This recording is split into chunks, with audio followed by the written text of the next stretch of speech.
কিরকম হয়েছে? আচার বানাইতাম পঁচিশে কিরকম কিরকম দেখাইলাম সবাই রে। একটু বাইরে আসি প্রায় 2 ঘন্টা আইব। এখন জলতে গুটাই লিছি, এখন এটারে বয়েল করব। এগুলা গরুর জলে কি বয়েল করবো, তারপরে মশলা দিমু আলাদাভাবে সম্বাস দিয়া। এই দেখো ডালরাম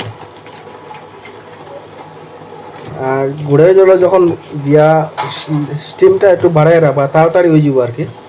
আর যখন মশলা দিয়ে যখন তখন স্টিমটা কমায় রাখবা, নাহলে নিচে দিকে লাগে জ্বলে যাব।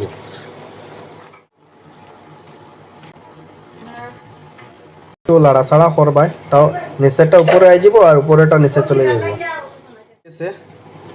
এখন লামাই লিতাম, বয়েলটা করা শেষ।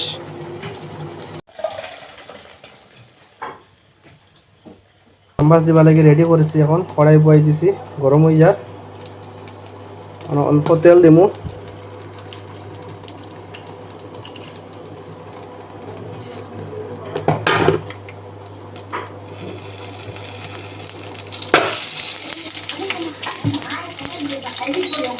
এখন একটু অল্প জিরা দিমু, একটু পাঁচফোড়ন দিমু,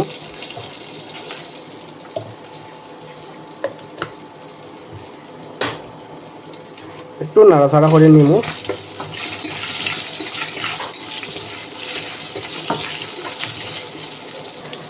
একটু লাল কালার হয়ে গেলে একটু ভালো মতো ফ্রাই করবা।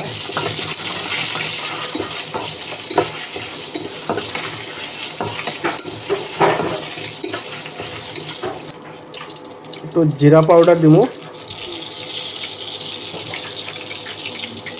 একটু লঙ্কা গুঁড়ো,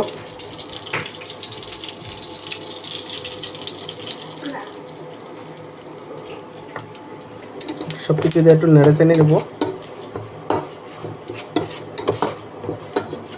অনুযায়ী লবণ দিয়ে দেব, মিষ্টির জন্য একটু চিনি দিয়ে দেব।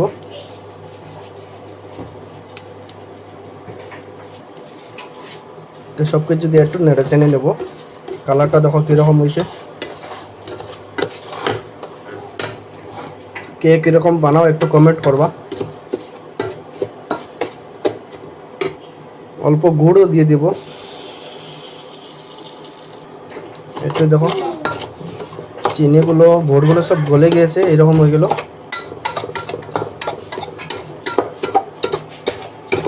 পেস্টটা কীরকম হয়েছে, এখন বড়িগুলা ঢেলে দেবো এখানে।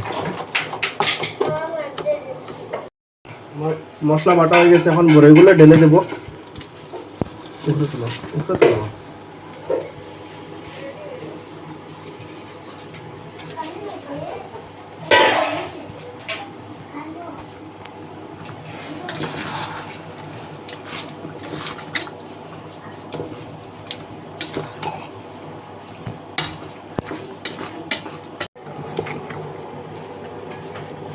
কালারটা কীরকম হয়েছে একটা কমেন্ট করে কইবা।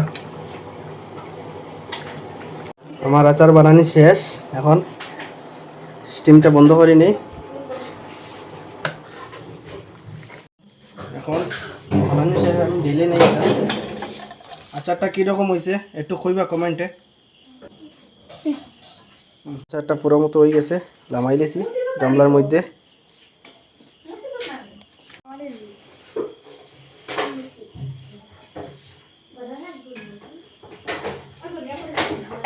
কিরকম হয়েছে? ঠান্ডা হয়ে গেছে, এখন বয়ামে ভরে নিচ্ছি। কদিন স্টোর করে রাখবো, যখন ইচ্ছা হবো তখন খাবো। আর কে কে খেতে ভালোবাসো একটু কমেন্ট করবা। এইরকম কে কে ঘরও বানাইছো অবশ্যই কইবা। আর এটা এই দেখো, এটা আর একটা আনছি, এটার মাঝে পার্সেল যাইতো, এটা ডিব্বা পার্সেল এই যে।